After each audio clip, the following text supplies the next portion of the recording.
You can increase the rent by building houses on the property for a price. Once you have 4 houses, you can then build a hotel to further increase the rent. However, in order to build houses and hotels, you must have a monopoly on the property.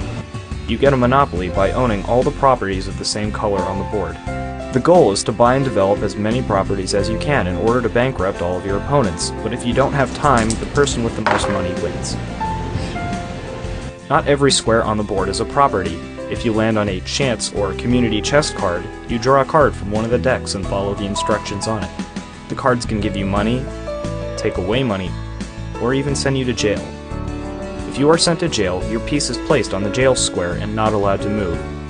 You can be sent to jail for rolling doubles 3 times in a row, drawing a chance or community chest card instructing you to go to jail, or landing on the corner square labeled "Go to Jail." You can get out of jail by paying $50 on your next turn, rolling doubles, or using a get out of jail free card from one of the card decks. Tips and tricks. Buy as many railroads as you can. They are spread across every side of the board and are good for tying up your opponent's money later in the game. Don't buy green properties. They have the highest cost and the lowest return. Instead, buy red and orange properties because players are more likely to land on them due to the adjacent jail. One clever tactic is to later in the game keep yourself in jail as long as possible. This will make it impossible for you to move around the board and risk landing on your opponent's properties. Another clever tactic is instead of converting 4 of your houses into hotels, leave them as houses and buy up as many houses as you can. There are exactly 32 houses in the game, and by buying as many as possible, you can create a building shortage that will stop your opponent from developing some or all of his properties, putting you in control of the game. If at some point in the game you have to pay more rent than you have cash in hand, you can mortgage the property. Once mortgaged, you cannot collect rent from your property until you pay the bank the price to mortgage, plus 10% interest. The 10% interest is usually not very much, and this can save you if you've just spent all your money on property or getting out of jail. Play nice. Nobody likes a cheater, and games can end very badly if you get caught.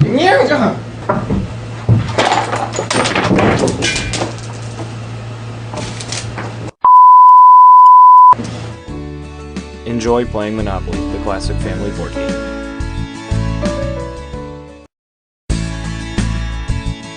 How to play Monopoly, the classic board game for family and friends. The setup. This game requires 2 to 8 players and at least 1 player to be the banker. To play this game, you will require a complete Monopoly set including the board, the game money, the game cards, 2 dice, 12 game pieces, and 32 houses and hotels.